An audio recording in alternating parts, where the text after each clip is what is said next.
골목길 한편에 있는 큰 저택. 간밤에 죽은 남주광 의원의 집 주변에는 경찰차와 경찰들이 문 앞을 지키고 있었다.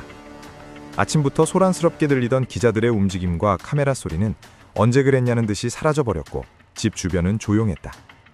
잠시 후 저택의 벽으로 차 한 대가 주차하고 박 형사가 내렸다. 문 앞을 지키고 있는 경찰들에게 격려를 받으며 집 안으로 들어간 박 형사는 살해 현장이 일어난 거실로 들어갔다. 거실에는 피해자가 마지막으로 발견된 모습 그대로 사람 모양의 그림이 그려져 있었고 주변 곳곳에는 피가 묻어 있었다. 거실을 찬찬히 둘러보던 박 형사에게 원도가 말을 걸었다. 선배님, 오셨어요? 형사는 이 형사님은 팀장님 보고서 작성 중이라서요. 왜 부른 거야? 뭔가 이상한 게 있어서요. 그러니까 그게 뭔데? 그 피의자가 자수했잖아요. 분명히 지구대에서 처음 도착했을 때 피해자 바로 옆에 피의자가 있었다고 했단 말이에요. 그것도 보란듯이 흉기를 손에 들고 있었고. 그런데 그래서 뭐 어쩌라고? 선배님, 여기 주변을 한번 보세요. 살해 현장으로 짐작되는 거실 주변은 무언가 정리된 듯 깨끗했다. 특히 현관 입구에서부터 거실 바닥은 피해자가 쓰러져 있던 부분을 제외하고 청소한 듯이 깨끗했다. 너희 바닥 청소했냐? 아니요, 저희가 청소할 리가 없죠. 현장을 보존해야 하는데. 뭔가 이상하죠? 야, 확실하게 얘기 안 할래? 자꾸 돌려 말하고 있어. 네네. 오전에 감식반이 여기 주변을 싹 다 조사했는데 깨끗했단 말이에요. 지문이나 족적도 하나도 없고. 근데 중요한 건 피의자 지문이나 족적뿐만 아니라 피해자나 다른 가족들의 지문도 안 나온 거예요. 다시 말해서 여기 현장 주변을 싹 다 청소했다는 거죠. 피해자가. 야, 임마. 그건 피해자가 자신의 흔적을 지우려고 그런 거잖아. 이 자식은 방연한 걸 물어. 귀찮은 듯이 원도에게 따지던 박 형사는 말하다 말고 멈칫했다. 분명 피의자는 자수했는데 흔적을 지웠다. 왜? 보란듯이 살해 도구까지 들고 있었는데 경찰의 체포에 어떠한 반항이나 거부도 하지 않고 범행 사실도 진술을 했는데 도망가려고 하다가 마음이 바뀌었나? 생각에 잠긴 박 형사는 취조실에서 있었던 대화가 생각났다. 분명히 자기가 죽였다고 하면서 동기에 대해서는 묵비권이라고 했어. 굳이 동기를 말하지 않을 이유가 있나? 자기가 죽였다고 하면서 왜 그랬는지는 말하지 않는다. 오전부터 찝찝했었던 무언가 걸린 것처럼 느껴졌던 게 이거였는지도 모른다고 생각에 잠긴 박 형사에게 옆에 있던 원도가 물었다. 선배님, 궁금한 게 있는데요. 뭔데? 보통 범인이 자신의 흔적을 지우려고 할 때 자기가 만졌던 물건이나 발자국만 없애지 않나요? 이미 살인이 일어난 이후에 흔적을 지웠다고 하기엔 정리된 범위가 너무 넓은 것 같아서요. 혹시 체포될 때 신발을 벗었거나 장갑을 끼고 있었냐? 아니요, 맨손이었고요. 신발도 신고 있었습니다.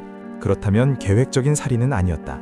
계획적이었다면 애초에 지문을 안 남기려고 했을 것이고 주변의 흔적을 지울 필요도 없었다고 생각한 박 형사는 생각하면 할수록 이상함을 느끼고 있었다. 뭔가 앞뒤가 안 맞는, 퍼즐이 틀어진 느낌. 박 형사는 잠깐 생각에 잠기다가 원도에게 물었다. 피의자 지금 어디 있어? 아마 취조 끝나고 유치장에 있을걸요? 나 먼저 간다. 선배님, 어디 가세요? 퍼즐 맞추러. 네? 말이 끝나기가 무섭게 박 형사는 집을 나왔다. 확인하고 싶었다. 아니, 스스로 무언가 찝찝한 이 기분을 해소하고 싶었다. 박 형사에게는 지금 사건의 해결보다 막힌 듯한 지금의 생각에 정리가 필요했다. 어딘가 쫓기듯이 바쁘게 나간 박 형사는 곧장 차를 몰아 경찰서로 출발하였고 원도는 거실 창문을 통해 그런 박 형사를 의미심장한 표정으로 바라보고 있었다. 경찰서 안에 있는 유치장. 형사들이 바쁘게 움직이고 있는 공간 구석에 있는 작은 유치장에는 다른 몇몇 사람들과 함께 주한수가 있었다. 그 안에는 편하게 잠을 자는 사람, 불평을 늘어놓으며 시끄럽게 말하는 사람, 구석에서 밥을 먹고 있는 사람 등 여러 사람이 함께 있었고 한수는 조용히 앉은 채로 눈을 감고 있었다. 미동도 없이 가만히 앉아있는 한수는 잠을 자는 것도 아닌 것이 마치 목석처럼 허리를 곧게 편 채 앉아 있었다. 유치장 밖으로 형사들은 바쁘게 움직이고 있을 때 문이 열리며 박 형사가 들어왔다. 박 형사는 다른 형사들의 인사를 무시한 채 한수가 있는 유치장으로 향했다. 이 주한수 씨. 자신을 부르는 소리에 한수는 눈을 뜨고 소리가 나는 곳을 보았다. 한수의 눈이 멈춘 곳엔 박 형사가 창살 밖으로 자신을 바라보고 있었다. 나 좀 봅시다. 박 형사는 곧바로 유치장 열쇠를 관리하는 동료 형사에게 말했다. 이거 좀 열어봐. 형님, 저기 무슨 일로? 뭐? 아니, 저기 팀장님이 저 피의자는 직접 취조하신다고 하셔서요. 빨리 열어. 몇 가지만 물어볼 거야. 뭘 물어봐요. 이미 조서 다 끝나서 서장님 보고까지 들어봤는데. 끝나? 동기까지 다. 네, 다 불었어요. 동기까지 전부 다. 동기가 뭔데? 정치적 견해가 달라서 그랬대요. 자기가 생각하는 거랑 다르다고. 뭐? 야, 그게 많이 된다고 생각하냐? 그것 때문에 사람을 죽인다고? 됐고, 빨리 문 열어. 안 되는데? 야, 박 형사. 누군가 박 형사에게 소리를 쳤고 뒤를 돌아보는 박 형사의 눈에 고 팀장이 서 있었다.